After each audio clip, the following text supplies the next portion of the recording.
Okay, imagine you got a speeding point. You got 9 points on your license. One more, you're done. You lose it. And you think, you know, I cannot lose my license. I need to drive. So you ask your partner to say they were driving.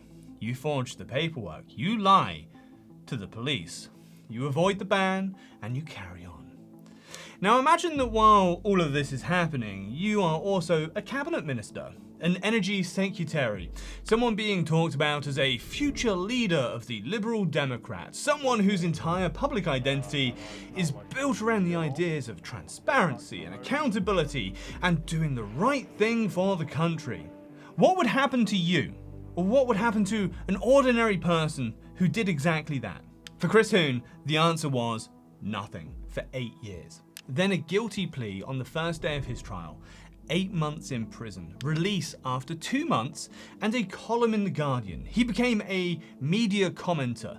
He did a book deal. He came back. Welcome to Britain, where the people who write the rules have always had a slightly different relationship with them than the rest of us. This is the channel they don't want you to watch, so please subscribe. It helps us a lot. Let us go back to the beginning, shall we? Because the beginning, trust me, is good. It is March 2003. Chris Huhne is a member of the European Parliament. He's driving his black BMW back from Stansted Airport after a flight from Strasbourg. He passes a speed camera on the M11 at 69 miles per hour.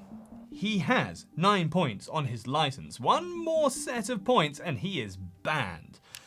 So he calls his wife, Vicky Pryce, a distinguished economist, later to become a government economic advisor, and he tells her she was driving the car. Well, she signs the paperwork and she takes the points. Nothing happens for 7 years. Then in 2010, Huhne leaves Pryce for his PR advisor, Karina Trimmingham. Pryce, understandably, not very happy, so she contacts the Mail on Sunday, then the Sunday Times, and she tells them about that 2003 speeding arrangement. So a police investigation follows. Naturally, Huhne denies everything, repeatedly, for 2 years. He denies it while standing for the Lib Dem leadership. He denies it in public statements. He denies it in Parliament testimony. He denies it so consistently and so thoroughly that you would almost have to admire the commitment. What I want to say is simply that these allegations are simply incorrect.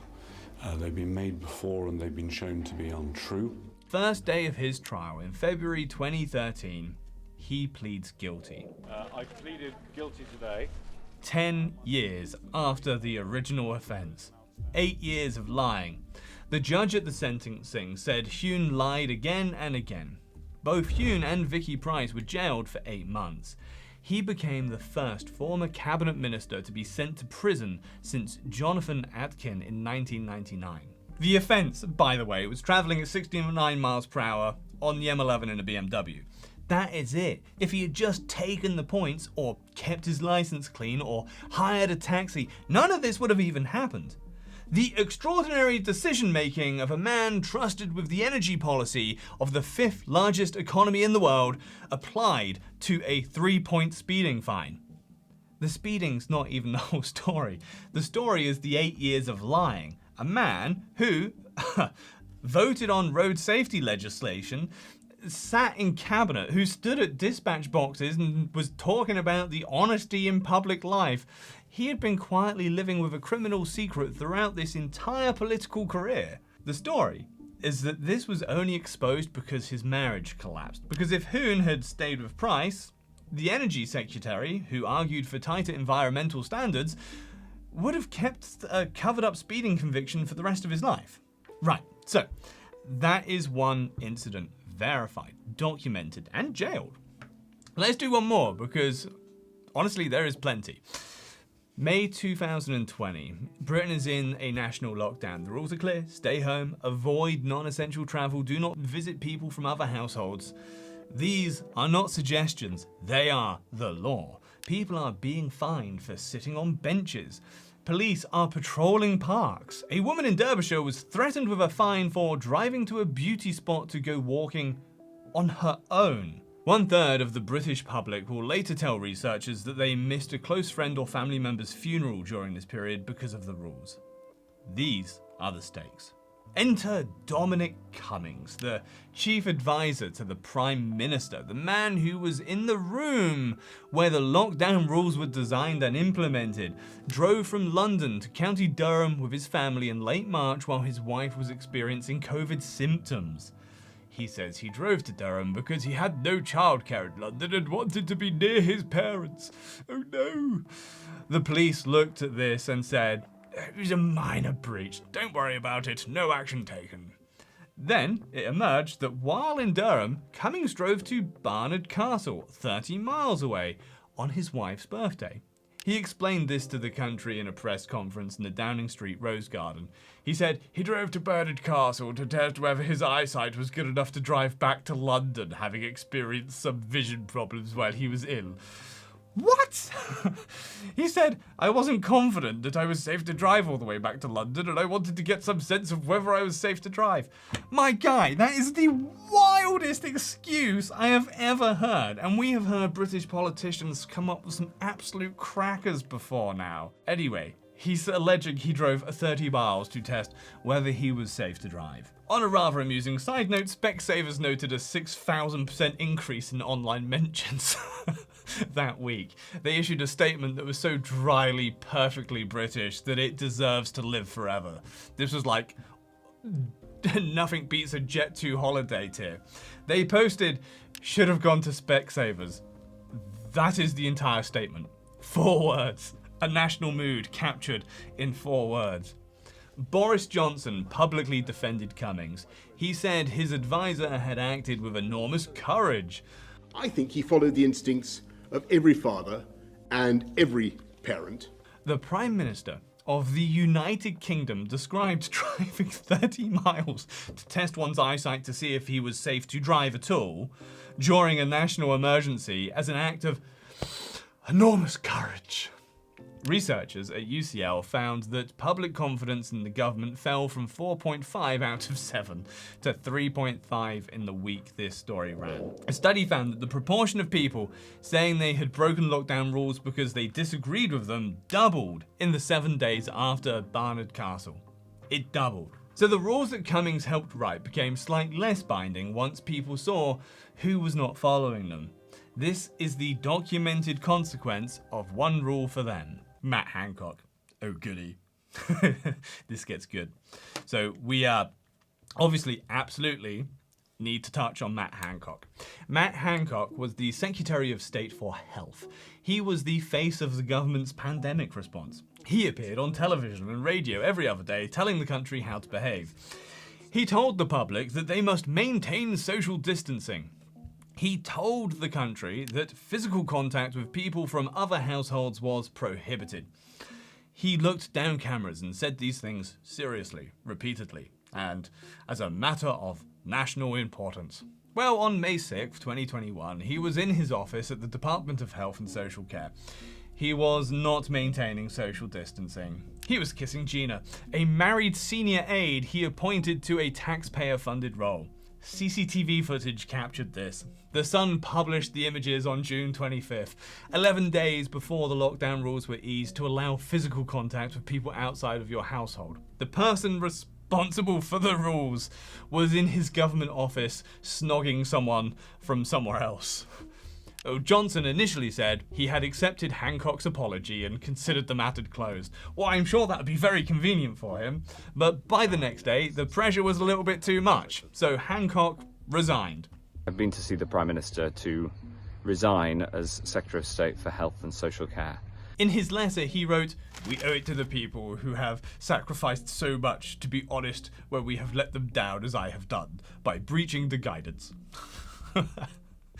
And he was right. He let down the people who had, buried parents alone, or who had sat with dying spouses on iPads, or who received fines for sitting in a park, who could not legally hug their own children.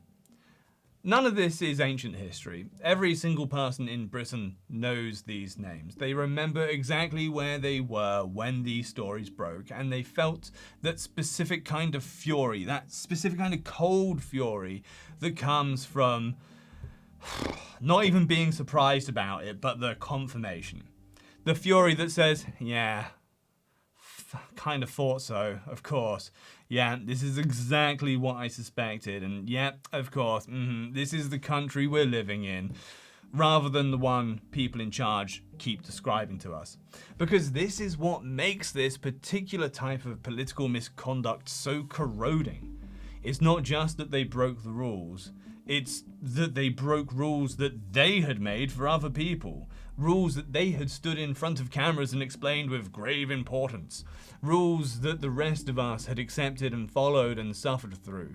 The breaking of the rule is the lesser offence. It's the whole lecturing us while they're breaking it. That's the thing that stays with you. We should go back to 2009 as well, because 2009 deserves its own moment, and it sort of connects everything. The Daily Telegraph began publishing leaked expenses data from the House of Commons Fees Office in May 2009. What followed was 5 weeks of the most concentrated political embarrassment the country has seen in living memory. Duck houses, moat cleaning, second homes flipped so that the mortgage on each could be claimed on expenses, mortgages claimed after the mortgage had already been paid off for months or years without anyone apparently noticing because nobody was checking. Hazel Blears, the community secretary, had claimed expenses on 3 different London properties in 1 financial year. She was later photographed holding a cheque she had written to HMRC to repay capital gains tax she had not paid on a property sale, and she wore a brooch saying "rocking the boat" while doing so. No, I'm not joking. This is not a joke. She was a cabinet minister wearing a rocking the boat brooch the day she repaid unpaid capital gains tax. You could not make this country up. David Chater was jailed for 18 months for fraudulently claiming over £20,000. Jim Devine jailed for 16 months. Elliot Morley, 16 months for claiming mortgage interest on a mortgage already paid off. Eric Ilsley, 12 months. He served 4 and called himself a scapegoat. An MP elected in 2010 was 4 times more likely to have gone to prison than the average member of the public. The people who passed the law criminalising false accounting were at 4 times the national rate convicted of false accounting. Sorry, I have to laugh because otherwise I'm just going to go mad. That statistic isn't something that anyone made up for effect. Channel 4 News compiled it from public records. 4 times. The lawmakers, the law, the people who stood in Parliament and passed the legislation, convicted of breaching it at 4 times the rate of the general public.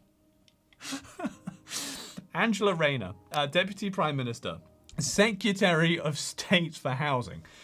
She underpaid £40,000 in stamp duty on an £800,000 flat in Hove in May 2025. She said she had relied on legal advice that got it wrong. She's supposed to be in charge! God damn it! What would happen to any of us if we made the same innocent error?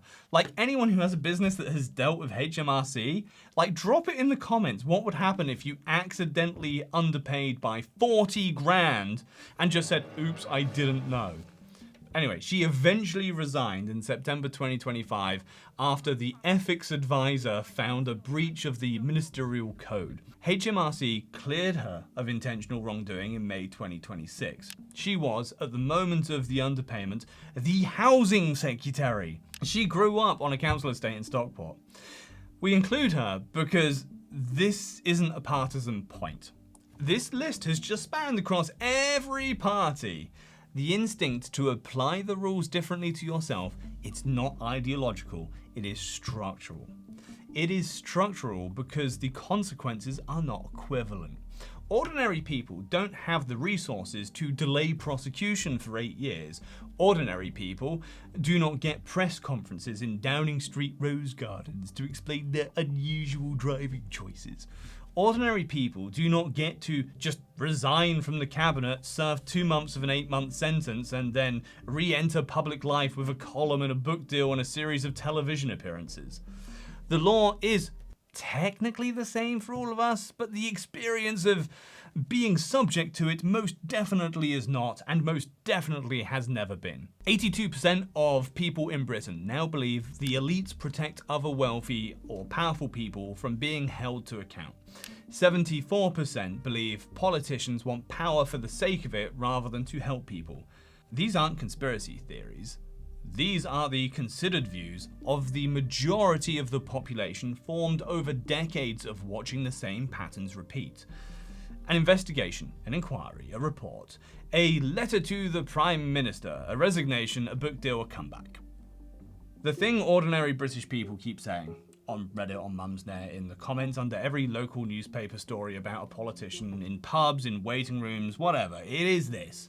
It is one rule for them and another for us. One for thee and one for me.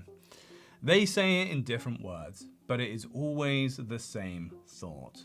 They said it about the expenses scandal in 2009, and about Barnard Castle in 2020, about Partygate in 2021, and about the kissing CCTV in 2021, and about stamp duty in 2025. The specific details change, but the conclusion never does.